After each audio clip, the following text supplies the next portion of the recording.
नमस्कार, मैं Saiyam Agarwal, deputy commissioner Pathankot, आप सबके सामने आज कोरोना की ताज़ा स्थिति बारे आप सबको अवगत कराने के लिए लाइव हो रहा हूं। अभी तक पठानकोट ज़िले में कुल लगभग 52,000 सैंपल हम ले चुके हैं, जिसमें से ऑलमोस्ट हमारे पास 4,150 केसेस हैं जो पॉजिटिव आए हैं। 97 लोगों की अभी तक कुल डेथ रिपोर्ट हुई है और लगभग 680 सैंपल्स हैं जिनके रिज़ल्ट अभी आने बाकी हैं। तो अगर आज की मैं बात करूं तो आज लगभग हमारे पास 29 केसेस पॉजिटिव आए हैं और एक डेथ हुई है। तो जैसा कि आप सभी देख सकते हैं, जो पॉजिटिव केसेस हैं उसमें जो कमी का जो पैटर्न देखने में आया था वो अभी मेंटेन्ड है, जो कि एक बहुत अच्छी बात है और उम्मीद है कि ये पैटर्न ऐसे ही चलता रहेगा। तो इसी के साथ अगर एक्टिव केसेस की मैं बात करूं तो ज़िले में अभी सिविल हॉस्पिटल में लगभग 22 केसेस हैं जो एक्टिव हैं, मिलिट्री हॉस्पिटल में 30, प्राइवेट हॉस्पिटल्स में 25, होम आइसोलेशन में 209 और ज़िले के बाहर 6 केसेस एडमिटेड हैं। तो होम आइसोलेशन लगभग अभी 209 लोग हैं जो एक्टिवली होम आइसोलेशन में हैं और 2,228 लोग अपने होम आइसोलेशन सक्सेसफुली कंप्लीट कर चुके हैं। ज़िले में इस समय कोई भी कंटेनमेंट और माइक्रो कंटेनमेंट जोन नहीं है, जो कि एक बहुत ही अच्छी खबर है। और इसी के साथ कुछ अनलॉक की जो नई गाइडलाइंस भी आई हैं, मैं उनके बारे में भी आप सबको अवगत कराना चाहूँगा। जैसे कि स्कूल्स को 15 तारीख से कोचिंग इंस्टीट्यूशन और स्कूल्स को 15 तारीख से पंजाब सरकार ने अनुमति दे दी है खुलने की और 9वीं से 12वीं क्लास के बच्चों को अनुमति है कि वो माता पिता की परमिशन के साथ अपने स्कूल अटेंड कर सकते हैं। हालांकि ऑनलाइन लर्निंग और वर्चुअल लर्निंग को अभी भी हमारी प्रेफरेंस रहनी चाहिए as a mode of education, but फिर भी 9वीं से 12वीं क्लास के बच्चों को अब अनुमति अपने स्कूल्स में जाने की है, सोशल डिस्टेंसिंग और कोविड की गाइडलाइंस को फॉलो करते हुए। इसी तरह स्विमिंग पूल्स को अब अनुमति है खुलने की, बिजनेस टू बिजनेस एग्जीबिशंस को अब अनुमति है खुलने की और social, academic, political, cultural, religious functions ये अब 100 जो पिछली बार 100 की जो लिमिट थी अब वो इन पे हटा दी गई है।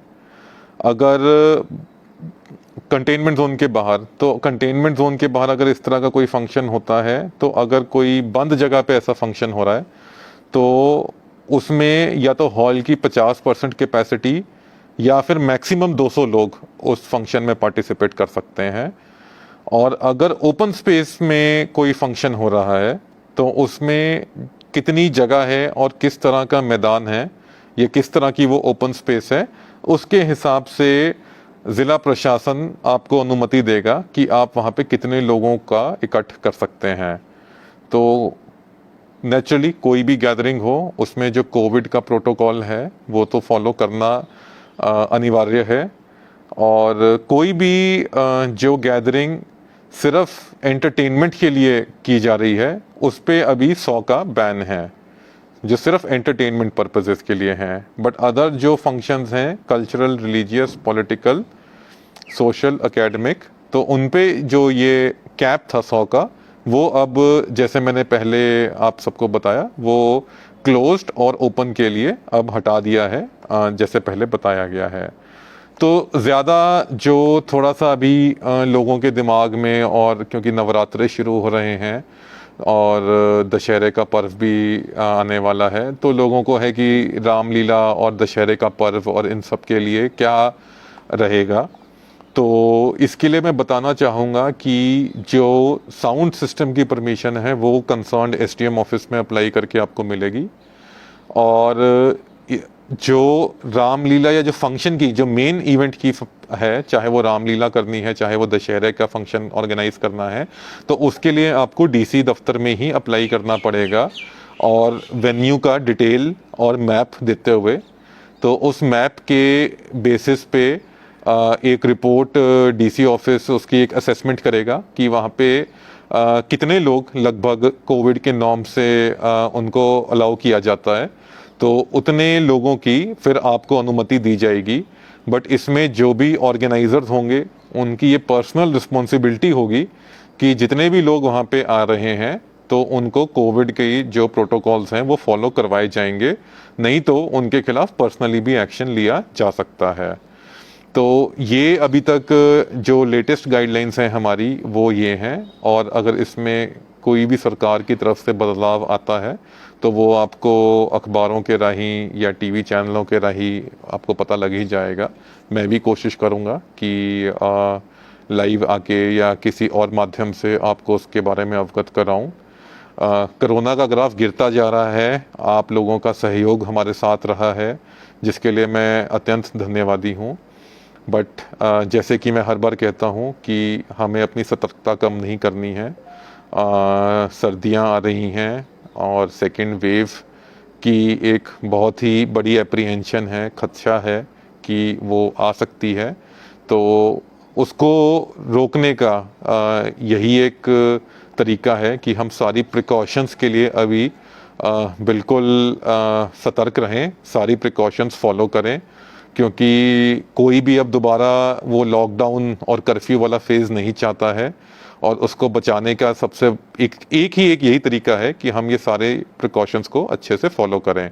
इवन त्योहारों के सीज़न में भी कोशिश हमारी यही रहनी चाहिए कि कम से कम भीड़ में जाएं और बिना कोई मास्क पहने या कहीं भी हमने बिल्कुल नहीं जाना है। तो इसी के साथ मैं अलविदा लेना चाहूँगा और आप सबको आने वाले सारे त्योहारों की मेरी तरफ से बहुत बहुत शुभकामनाएं।